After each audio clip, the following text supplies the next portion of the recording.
Narito na naman tayo para sa isang napaka-sweet at nakakakilig na love story nila Kalingap Edu at Ate Viancy. Tulad mo ay aking makilala at kung ano ako'y Para sa pagpapatuloy ng ating love story ay ito na ang pinakahihintay ninyong birthday ni Kalingap Edu. Napakarami talagang nagmamahal sa kanya, kaya naman sobrang dami din ang umuulan ng blessings kay Kalingap Edu. At syempre, kasama na dyan si Ate Viancy na talagang pumunta rin sa birthday ni Kalingap Edu. At ito na nga ang mga pangyayari. Noong nakaraang video natin noong birthday din ni Kalingap Edu ay makikita natin na parang nagkakahiyaan po talaga sila dahil hindi pa nga sila masyadong close noon. Ngayon ay iwang-iba na dahil sa dumaang taon, mas lalo talaga silang naging close sa isa't isa. ang nais ko lang.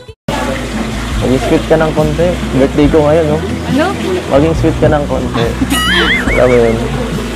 Para naman, pinanghihinaan na ako dito pati, oh.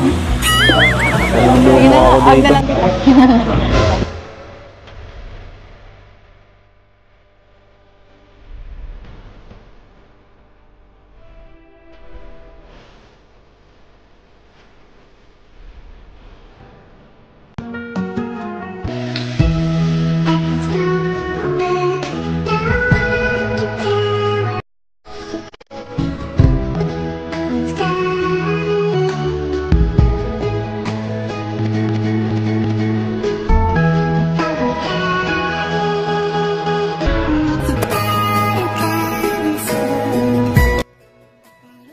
Patikim pa lamang yan sa mga mangyayari sa birthday ni Kalingap Edu, ngunit ngayon ay pasadahan muna natin ang mga napakalaking pagbabago sa bahay ni Ate Viancy.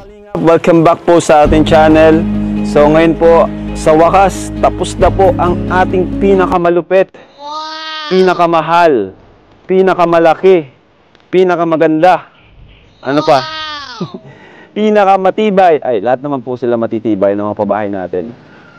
Pinaka record breaker na pabahay po na. Kung ano ako'y tanggap na hindi ka rin nag-alinlangan. Ang bahay nga ni Ate Viancy ang pinakaangat sa lahat ng mga pinabahayan ng Kalingap team noong mga nakaraang mga taon, dahil ang kay Ate Viancy ay 2 palapag at ito ang pinakamaraming nagastos sa buong history ng pagpapabahay nila. Record breaker na pabahay po natin, mga Kalingap. Siyempre alam nyo na po kung anong bahay po yan, ano? Maulan ngayon, medyo pangit mag-update, pero update ko pa rin po kayo kasi tapos na nga po. So walang iba po, mga Kalingap, kundi po, wait lang, ha, hintayin mo natin dumaan ng tricycle para, ayan, kundi po ang pabahay natin kay Viancy. Grabe. Yan, oh. Pambira. Mga Kalingap, grabe. Naramdaman ko ngayon. Sa totoo lang, nung mga hindi pa ako vlogger, yung tamang empleyado lang ako. Ganyang bahay po, pinapangarap ko na po yan dati. Pangarap na bahay ko na po yan dati, no? Pero ngayon, di ko lubos akalain po na makakapagawa ko ng ganyang pabahay. Yung pangarap ko dati, para po sa ibang tao na hindi ko kaano-ano, hindi ko kapamilya, hindi ko kadugo. Talagang beneficiary po natin. At yun nga po si Viancy, ano. Pero syempre, di naman po yung magiging posible kung hindi po dahil sa inyong mga Kalingap. Syempre sa mga sponsors din po natin, kay Tita Ping, ako po yung basta nagpapasalamat. Kayo po yung pinakagrabe, pinakamalaking naiambag po sa pabahay na ito. Kaya maraming salamat po, Tita Ping. Naman ang bawat panaginip ko, ikaw lang ang tinitingnan. Nakakatuwa naman dahil malapit nang matapos ang inaasam-asam at pinapangarap na bahay ni Ate Viancy at ng kanyang pamilya. Napakabilis nga lamang nitong magawa para sa isang 2 palapag na bahay. Kaya ito na nga ang laman ng bahay na ito. Di lang po sila, pati ang mga FC supporters, sa mga viewers, kayo po yung number 1 mga viewers. Kasi syempre, halos maliban po kay Tita Ping, ako rin po yung malaking naiambag po dito. Milyon din po yung galing po sa akin. Diba? Kasi yun nga, kahit pa sabihin natin na may nag-sponsor ng milyon, yung magmumula naman sa akin, milyon din po. Kasi sobrang laki. Hindi natin ina-expect yung gastusin, bubulatin ka na lang. Diba may kasabihan nga, kung gusto mong sumakit ang ulo mo, magpatayo ka ng bahay. Yun, diba? Pero anyway, ayun na medyo nabunutan ako ng tinik dahil okay na po ang bahay ni Viancy. So tara mga kalingap, at excited na ako. Grabe, pinto pa lang oh. Bihira. Dito pala si Super Andoy. Kuya, pahawak daw kuya. Wow! Grabe. Tingnan nyo naman po, napakalinis na. Di pa nga siya sobrang nalilinisan. Di pa yan lalabas, lalo na pag nalinisan yan. Ito yung bintana. May bintana dito. Oh, medyo naglobo yung kasi umuulan. Pero nakadali lang naman po yan ayusin. Yung bintana sa taas doon sa gilid, ang ganda. Grabe mga kalingap. So, pasok tayo. Tara, pasok tayo! Grabe po. Nakakatuwa. Wow! Hanggang wakas ay tayo ng dalawa. Palagi kang naman ang isip.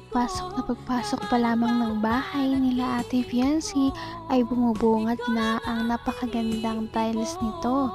Ano pa kaya kung pumasok na tayo sa bahay nila Ate Viancy, paniguradang mas maganda pa kung ano ang nasa loob nito. Sana nga ay matapos na rin talaga ito sa lang madaling panahon. Grabe po. Nakakatuwa. Wow! Pambihira! Ay, nako. May chandelier. Pero wait lang. Tingnan muna natin itong pinto. Tingnan nyo. Napakatibay, guys. Grabe. Thank you kay Bulong. Siya yung naghanap ng tutulong sa atin dito. Di ko na alam kung sino-sino sila. Bulong, salamat sa iyo, Kuya Red Zane. Ayan ito, pinasadya ko to. Ayan V. Tadan. Kita nyo yun, V. Viancy. Sabi ko lagyan ng V. Ayan po. So, heto na guys. Ang bahay po ni Princess Viancy. May dalawang chandelier po. Ang bihira. Grabe. Ganda ng ng grills Lupit. Galing.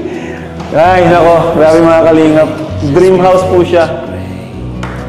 Ganda din po. Solid din po siya. Ayan. Ryan, pakita mo. Grabe. Dream house itong mga kalingap.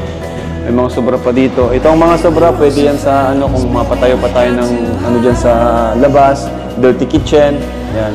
Actually, mas maganda talaga dito may dirty kitchen. Kasi medyo masikip yan dyan. Maganda may dirty kitchen yan dyan sa likod. Grabe guys! Solid ang mga pinto Ay nako. Napakaganda naman ng bahay nila Ate Viancy. Para talaga siyang prinsesa dahil sa bahay niya ito. Ngunit deserve naman niya ito dahil sa napakaganda niyang ugali at sa mga nagmamahal sa kanya. At sana malagdagan pa nga ang mga sponsors niya para mas lalo pa siyang mabigyan ng napakaraming blessings at umunlad ang kanilang buhay kasama ang kanyang pamilya. Napaka-sweet talaga nila at napakabait ng tambalang ito kaya maraming sumusuporta. Kaya naman sana ipatuloy natin silang suportahan at mahalin si Viancy, si Kalingap Edu at ang Kalingap team. Yun lamang at maraming salamat sa panonood. Abangan natin kung magkakatuluyan ba talaga si Kalingap Edu at Viancy. Hanggang sa muli! Bye! Ngayon'y abot